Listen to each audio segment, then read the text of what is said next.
कमलायतलोचन लोकपते विजयी भव वेङ्कटशैलपते सचतुर्मुख षण्मुख पञ्चमुख प्रमुखाखिल दैवतमौलिमणे शरणागत वत्सल सारनिधे परिपालय मां वृषशैलपते अतिवेलतया तव दुर्विषहै अनुवेल कृदै प्रपराध सदैः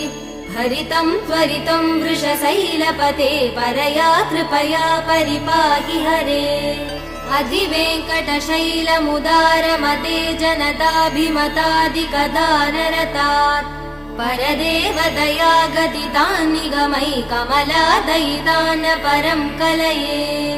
कलवेणुरवा वसगोपवधू शतकोटिवृतात् स्मरकोटिसमात् प्रतिवल्लविकाभिमदात् सुखदात् वसुदेव